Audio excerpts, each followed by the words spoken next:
Bismillahirrahmanirrahim. Assalamualaikum warahmatullahi wabarakatuh. Perkenalkan, saya Elis Nur Hasanah, dosen jurusan Ekonomi Syariah Fakultas Agama Islam Universitas Siliwangi. Dalam hal ini mengampu mata kuliah Akuntansi Zakat dan Wakaf.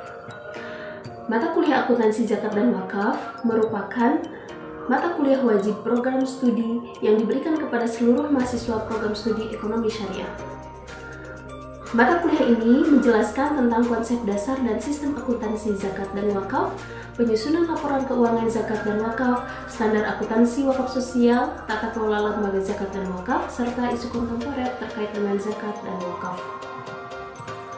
CPL daripada mata kuliah akuntansi zakat dan wakaf yaitu yang pertama, mahasiswa berperilaku sesuai etik, norma dan nilai Islam serta bertanggung jawab melaksanakan tugasnya. Yang kedua, memahami dan dapat mengaplikasikan pencatatan dan pelaporan lembaga zakat dan wakaf. Dan yang ketiga, mahasiswa mampu menganalisis dan memecahkan isu akuntansi zakat dan wakaf kontemporer dengan kaidah keilmuan dan prinsip ekonomi syariah. Proses pembelajaran dilakukan secara hybrid, baik secara daring maupun daring. Adapun materi dapat diakses di Google Classroom yang sudah dibuatkan. Agar tercipta interaksi antara mahasiswa dan dosen, maka proses pembelajaran menggunakan pendekatan discoupling learning, yaitu dilakukan agar mahasiswa memahami konsep, arti, dan hubungan melalui proses intuitif untuk akhirnya sampai pada suatu kesimpulan melalui observasi. Selain itu, pendekatan pembelajaran pun dilakukan dengan menggunakan metode collaborative learning melalui pembuatan makalah kelompok yang kemudian didiskusikan di dalam kelas. Proses asesmen atau penilaian pada mata kuliah akuntansi zakat dan wakaf dilakukan melalui yang pertama penugasan yang terdiri dari tugas mandiri, yaitu mahasiswa diberikan tugas untuk meresum topik-topik yang ada dalam silabus. Kemudian yang kedua tugas kelompok, yaitu mahasiswa diberikan tugas untuk pembuatan makalah serta kemudian didiskusikan di dalam kelas. Kemudian penilaian keaktifan dinilai melalui aktifan di dalam presentasi maupun diskusi dalam kelas. Selanjutnya penilaian hasil daripada project based learning. Selanjutnya penilaian ujian tengah semester melalui ujian tulis serta ujian akhir semester berbasis project. Harapannya dari capaian pembelajaran mata kuliah akuntansi zakat wakaf ini, hasil dari project based learning ini diharapkan artikel-artikel yang dibuat oleh mahasiswa terpublish di jurnal nasional maupun jurnal terakreditasi SINTA. Selanjutnya, saya akan memberikan contoh proses pembelajaran real class pada mata kuliah akuntansi zakat dan wakaf.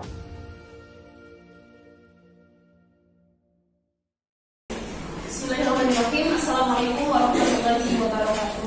Waalaikumsalam warahmatullahi wabarakatuh. Alhamdulillahirabbil alamin wassalatu wassalamu ala asyrofil anbiya'i wal mursalin wa ala alihi washabbihi ajmain. Alhamdulillah, pada hari ini kita bertemu kembali di perkuliahan akuntansi ISWAF ya. Mudah-mudahan teman-teman semua dalam kondisi sehat walafiat. Amin. Meskipun dalam kondisi saum tapi terlihat di wajahnya sangat ceria ya. Oke teman-teman, sebagaimana yang terlampir dalam rencana pembelajaran semester bahwa di pertemuan ini adalah terkait dengan panduan project based learning. Panduan project based learning ini adalah untuk mengarahkan teman-teman bagaimana sih teman-teman melakukan observasi. Dalam hal ini mungkin bisa disebut juga mini riset. Tujuannya apa gitu ya? Nah, tujuannya apa? Nah, sebelum ke tujuan ya, agar lebih berkah, kita mulai saja dulu dengan bacaan basmalah bersama-sama. Bismillahirrahmanirrahim. Baik teman-teman, tujuan daripada adanya project based learning ini selain sesuai dengan EBK ini ya, nah kita saya harapkan teman-teman semua di sini mampu mengaplikasikan apa yang sudah dipelajari dari pertemuan sebelum belakang itu mampu diimplementasikan dalam bentuk riset. Dengan cara apa? Dengan cara teman-teman mengidentifikasi masalah-masalah yang terjadi di lapangan, khususnya yang ada kaitannya dengan uang lingkup ISWAF, baik itu terkait dengan manajemennya maupun akuntansinya maupun isu-isu kontemporer yang terjadi. Nah, yang kedua tujuannya itu adalah mahasiswa memperoleh pengalaman riset dalam proyek ini. Kenapa? Karena nanti di akhir semester teman-teman dikatakan lulus kalau sudah menyelesaikan skripsi. Nah, skripsi itu adalah keluaran daripada riset. Nah, ini keluaran daripada project based learning mata kuliah akuntansi cocok ini. Yang pertama adalah teman-teman membuat laporan hasil riset, ya, nanti disampaikan belakang artikel, dan artikelnya itu terpublikasi di jurnal nasional atau jurnal terakreditasi. Ini sangat besar sumbangsinya untuk kami, untuk profesi ini, ketika ada luaran teman-teman yang berhasil publikasi. Beberapa mungkin di mata kuliah sebelumnya, ya, di mata kuliah yang lain ada beberapa orang yang sudah luaran itu sudah terpublikasi di mata kuliah ekonometrika, kemudian ada juga di mata kuliah ilmu review. Jadi berbasis output gitu ya, perkuliahan itu. Nah, ketentuannya kalau teman-teman ketahui bahwa yang menjadikan topik observasi itu jangan keluar dari topik manajemen siswa, implementasi penerapan PSAK, ya, karena kita kan akuntansi ya. Kemudian isu-isu kontemporer kebijakan. Apakah yang kemarin mungkin terkait dengan setujukah kebijakan menjadi pengurangan pajak? Atau seperti apa? Teman-teman bisa digali lagi. Atau misalkan bagaimana? Apakah ada pajak bangunan pada lahan wakaf? Bolehkah atau bagaimana? Karena wakaf itu adalah bukan atas nama juga, juga ya, bukan atas nama perseorangan. Apakah ditarik PBB juga? Itu boleh dilakukan. Nah, ini mungkin saya berikan gambaran ya topik-topik yang kaitannya dengan akuntansi zakat dan wakaf. Nah, di sini bisa saja yang pertama teman-teman menganalisis penggunaan dana zakat dan wakaf pada lembaga las atau lembaga wakaf. Contoh misalkan bagaimana sih penggunaan dana zakat dan wakaf di lembaga X tersebut? Kemudian bagaimana cara mereka mencatat dan melaporkan laporan keuangannya? Nah, ini bisa teman-teman analisis atau berdasarkan implementasi daripada kan zakat ada PSAK berapa? 109, wakaf 112. Ini bisa dicek bagaimana implementasi laporan lembaga X ya. Apakah sudah sepenuhnya sesuai dengan PSAK 109 atau 112 wakaf? Itu bisa. Nah, tinggal mungkin teman-teman nulis di Tasik ada berapa lembaga zakat, ada berapa lembaga wakaf, mana yang mau jadikan objek penelitian itu menentukan. Itu masalahnya sudah ada ya, tinggal menentukan objek. Kemudian bisa juga teman-teman menilai atau melakukan riset terkait dengan evaluasi efektivitas akuntansi zakat dan wakaf pada perusahaan. Kita ketahui bahwa perusahaan itu ada kewajiban untuk mengeluarkan zakat. Nah, bagaimana sih laporannya di perusahaan? Apakah disatukan dengan laporan keuangannya, ya, keuangan aktivitas perusahaannya, atau terpisah? Ini bisa. Di Tasik banyak ya para pengusaha. Ya. Kota Tasik ini penyumbang terbesar itu adalah perdagangan. Kalau kabupaten di data itu ada BNI itu pertanian. Ini cocok untuk teman-teman kalau misalnya ya. Kayaknya menarik deh kalau misalkan kita mengerti bagaimana secara pencatatan atau laporan keuangan di suatu perusahaan terkait dengan dana zakat atau wakaf yang dikeluarkan oleh perusahaan. Kemudian yang ketiga, pengaruh akuntansi zakat dan wakaf terhadap kinerja keuangan. Ada nggak sih pengaruh dana zakat dan wakaf ini terhadap kinerja keuangan, terhadap probabilitasnya, atau terhadap pertumbuhan ekonomi, atau terhadap kinerja yang lainnya? Bisa. Ini bisa datanya sekunder, bisa ya. Jadi datanya nanti teman-teman bisa dari sekunder, bisa primer, bisa turun lapangan, bisa dari data baik itu data laporan keuangan lazim ya, atau wakafnya, kemudian kemudian. Kemudian topik yang keempat, bisa saja teman-teman menganalisis pengungkapan akuntansi zakat dan wakaf pada lembaga tertentu ya, lembaga zakat atau lembaga wakaf. Nah, di sini dalam program ini teman-teman dapat menganalisis tingkat pengungkapan informasi mengenai penggunaan dana zakat dan wakaf serta faktor-faktor yang mempengaruhi tentang penggunaan tersebut. Apakah dana yang dikumpulkan pada lembaga zakat tersebut sudah sesuai pengumpamannya, ya.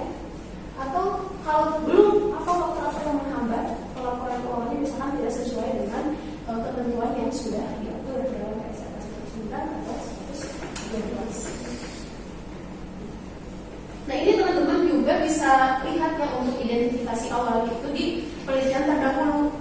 Di penelitian terdahulu yang saya pernah baca itu ketahui bahwa belum semua lazim menerapkan PSAK 109. Kenapa? Coba deh dicek, dikasih misalkan kelas apa, misalkan di sini yang terdekat adalah lazmu ya, kemudian yang di hajat ya di sana itu seperti apa pelaporan yang kelas sesuai dulu, tidak observasi. Nah untuk nanti untuk keterangan izin observasinya bisa meminta ke kita ya. Takutnya diminta. Kemudian yang kelima, bisa saja teman-teman menganalisis penerapan akuntansi syariah pada jabat dan makam. Ini apakah lembaga itu ya dalam penerapan akuntansi syariahnya atau penerapan laporan zakat dan wakaf itu sudah sesuai dengan prinsip-prinsip akuntansi syariah itu? Bisa. Jadi banyak ya topik yang bisa dijadikan teman-teman sebagai bahan untuk diskusi kemudian diskusi. Ada yang tanyakan sebelum lanjut?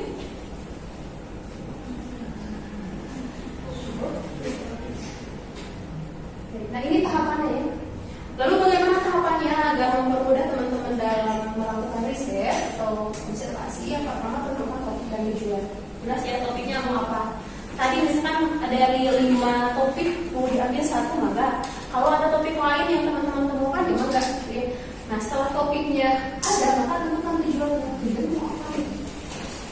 Saya mau misalkan penerapan PSAK di lembaga zakat X misalkan. Kenapa? Masalahnya apa? Kenapa lembaga X? Kenapa? Apakah ada masalah apa di lembaga X? Jadi pilih topiknya itu yang harus menarik dan relevan untuk dibahas dalam studi. Kenapa harus relevan dan menarik? Karena publisher itu nyarinya yang unik, ya. Makanya kalau di jurnal internasional itu ada novelty. Kebaruannya apa? Penelitian kita dengan penelitian yang lain. Kalau itu baru biasanya bisa saja habis Scopus gitu. Yang mudah-mudahan ya dari luaran mata kuliah akuntansi di SOP ini ada yang fokus di Scopus. Amin.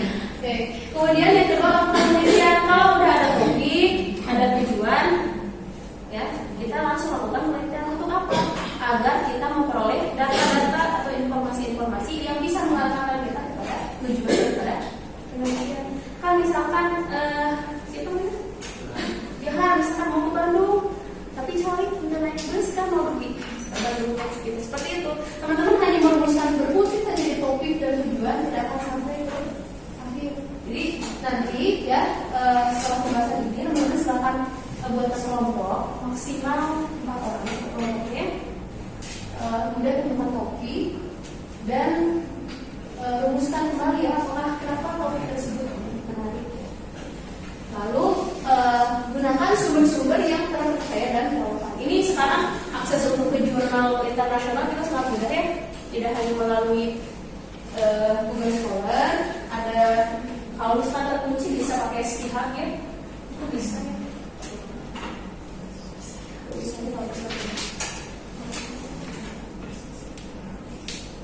Kalau misalkan terkunci ya, biasanya jurnal internasional ada yang terkunci, tinggal di copy aja DOI-nya, kemudian dipasangkan di website ini bisa. Mudah sekarang ya, bisa juga. Kemudian yang ketiga buat kerangka artikel. Ini apa untuk memudahkan kerangka artikel itu terdiri dari pendahuluan, tinjauan literatur, catatan hasil dan pembahasan, kemudian kesimpulan serta data substan. Ini kerangka. Nah, di dalam penulisan pendahuluan apa aja sih yang harus ada dalam pendahuluan? Yang pertama, pendahuluannya itu harus menarik perhatian pembaca. Contoh misalkan di sini tentang zakat. Kita nyampain zakat, potensi zakat di kota Tasik itu besar. Tapi yang Tasik pun masih sangat kecil. Contoh ya, sangat kecil. Tapi itu berbasis data ya. Kalau berbasis dasar dengan berbasis asumsi. Kalau asumsi sampai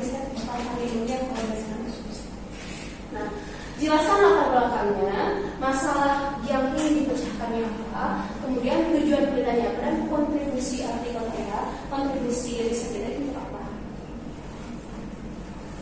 Yang kedua, tinjauan literatur. Nah, ini digunakan untuk mengidentifikasi dan menjelaskan penelitian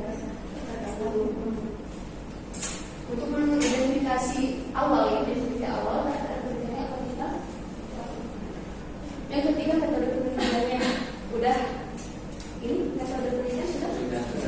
Ini apalagi sudah ada. Mungkin ada riset atau tugas metodologi yang kemarin tersimpan, boleh dilihat tahu topiknya sama ya. Oke. Kemudian yang keempat, hasil dan analisis. Ini hasil analisis penelitian dan analisis data. Jelaskan hasilnya seperti apa, atau kalau perlu digambarkan, ya gambarkan ya. Belum tetapi atau terapi atau seperti apa. Bisa digambarkan.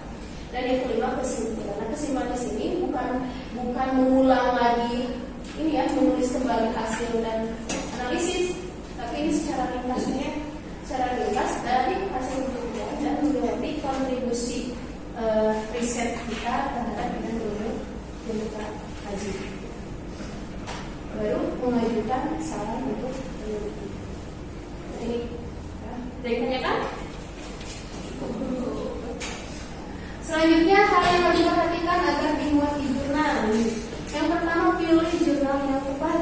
Jangan sampai ya, misalkan Windy misalkan topiknya itu terkait dengan zakat, masuknya ke jurnal ekonomi syariah yang skupnya itu pada zakat, ada juga perbankan syariah sama pasti tentu akan di. Jadi sebelum kita submit, sebelum kita register buat akun di jurnal tersebut, lihat dulu skupnya masuk ke sih tulisan saya ke sana. Kalau masuk boleh submit. Kalau tidak, kemudian ikuti panduan penulisan. Nah, di panduan penulisan ini teman-teman bisa lihat di OJS, web OJS itu ada tulisan template jurnal ya. Nah, itu kita download aja dulu seperti apa, karena masing-masing jurnal punya stylenya ya, punya gaya selingkuhnya masing-masing gitu ya. Gaya selingkuh ya, gaya selingkuh. Ada yang kalau di jurnal internasional biasanya introduction, method, discussion, conclusion. Tapi kalau yang di nasional itu masih memasukkan literatur review. Jadi bagiannya itu ada introduction, literatur review, method, discussion, dan conclusion. Jadi tolong cek ya. Terus fontnya tuh berbeda juga. Ada yang pakai Times New Roman, ada Calibri, ada lainnya. Jadi kalau hasil detailnya mungkin ada minor revisinya. Dan minor revisi pasti memungkinkan untuk dipublish. Kemudian gunakan bahasa yang jelas dan mudah dipahami. Sertakan referensi yang relevan. Nah, ini referensi pun cara citasinya pun banyak gaya ya. Ada ESI, ada Chicago, ada lainnya. Jadi lihat di template itu seperti apa. Kemudian yang ketujuh, kirim artikel yang lengkap. Kalau nggak lengkap nggak akan habis. Kalau nggak dikirim pun nggak akan memberi. Kita harus dikirim ya. Karena ini jadi salah satu syarat. Karena PJBL ini adalah ya pengganti ujian akhir semester, maka nanti bukti untuk dilakukan di ujian akhir semester itu adalah tulis 1 dan 2. Jadi bisa teman-teman cek ya, ini jurnal Scopus internasional. Ini cerita 2, bisa pilih di sini atau bisa cari dari yang lainnya. Ini udah pada cerita di sini. Nah, ini lainnya ya. Pertemuan sekarang di pertemuan 11 ini adalah persiapan observasi. Tadi menentukan topik, menentukan masalah, menentukan tujuan. Ini masalahnya di waktunya yang udah buat kelompok dulu. Belum, berarti plus buat kelompok. Nah, kemudian di pertemuan 12 itu adalah pelaksanaan observasi. Jadi pertemuan 12 lebaran ya observasi kok ya. Observasi nanti bisa di ini ya, mungkin bisa dari minggu ini ya, kosong ya, misalkan di hari Rabu, Kamis, Jumat, Sabtu sebelum lebaran akan dilakukan digunakan sebagai observasi. Ini observasi. Kemudian di pelaksanaan observasi ini ada logbook yang workbook yang harus diisi. Misalkan berapa, ngapain aja, siapa aja namanya gitu. Jadi kelihatan siapa yang kerja, siapa yang tidak. Lalu nggak dibahas ya. Kemudian analisis observasi dikasih waktu 2 minggu. Sudah dapat data, analisis karena analisis ini lumayan lama. Kemudian penyusunan laporan juga di pertemuan ke-14 dan di pertemuan ke-15 sebelum UAS ya, ini presentasi laporan di segmen.